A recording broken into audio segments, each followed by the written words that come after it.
Hello everyone. सो हम discuss करेंगे stenographer का एग्जाम कैसा आ रहा है, सिलेक्शन प्रोसेस कैसा टफ है, इजी है। तो ये सब कुछ हम डिस्कस करने वाले इस वीडियो में, तो अंत तक बने रहिए। So let's start from the beginning.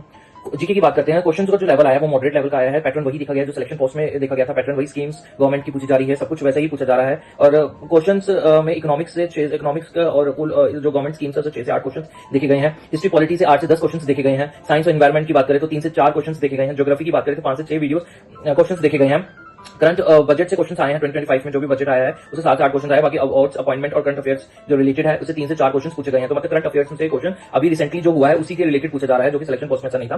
बाकी ऑलमोस्ट सेम आ रहा था। बाकी हिस्ट्री में से आपको जो सबसे अच्छा करके जाना है वो है एशियन हिस्ट्री। एशियन हिस्ट्री से सबसे क्वेश्चन आ रहे हैं। जैसे एक आया था आज question, founder of Mauryan empire, तो ये बहुत ईजी क्वेश्चन और ये कर सकते हैं। और वानखेड़े स्टेडियम कहां पर है, और वर्ल्ड हैप्पीनेस इंडेक्स, यही सेम क्वेश्चन रिपीटेडली पूछा गया था सिलेक्शन पोस्ट में, और सेम क्वेश्चन ये स्टेनोग्राफर में भी पूछा जा रहा है। सीबी का चेयरमैन कौन है ये पूछा गया है। नीति आयोग का चेयरमैन कौन है। 356 आर्टिकल पूछे गए। आर्टिकल तो देखो इंपॉर्टेंट होते हैं, कोई भी एग्जाम हो तुमको A to Z आर्टिकल जितने भी सब कुछ करके ही जाने हैं, क्योंकि ये पूछेगा ही पूछेगा और यहाँ पे फ्री के मार्क्स हैं। ऐसा यूनिट फिजिक्स से ही आ रहा है। मतलब जो नया वेंडर आया है इसे ये पता चल गया हमको, इसे इकोनॉमिक्स बहुत पसंद है, साइंस में इसको फिजिक्स बहुत पसंद है और स्कीम्स बहुत पसंद है। ये रिपीटेडली क्वेश्चन फिजिक्स जो स्कीम्स है गवर्नमेंट की, और एशियन हिस्ट्री हो गया, इकोनॉमिक्स हो गया, तो यहाँ से ये रिपीटेडली क्वेश्चन पूछता ही जा रहा है और आगे ये हमको सीजीएल में भी देखने को मिलेगा। बाकी जो एग्जाम्स का हाल हुआ आज वो बहुत ही मतलब अच्छा नहीं है। एक्सपीरियंस बहुत ही गंदा रहा। मतलब बच्चे बहुत परेशान हो रहे थे अलग अलग जगह पे। एक तो सेंटर दूर थे, ऊपर से सेंटर जंगल के बीच में दे दिए गए थे, जहां पे जाना तो बहुत ही मुश्किल था। मतलब हमारे लिए मुश्किल था, तो जो गर्ल्स थी उनके लिए तो वैसे बहुत मुश्किल होगा, क्योंकि वहां सेफ्टी बिल्कुल प्रोवाइड मतलब बिल्कुल नहीं था और बिल्कुल पता नहीं चल रहा था, ना जीपीएस वर्क कर रहा था वहां पे, कि लोकेशन प्रॉपर्ली पता नहीं चल रही थी।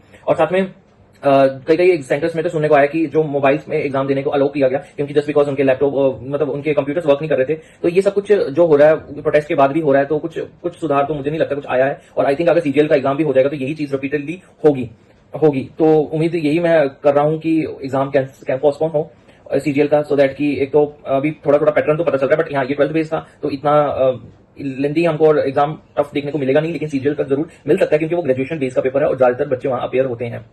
सो इसी के साथ थैंक यू, जय हिंद।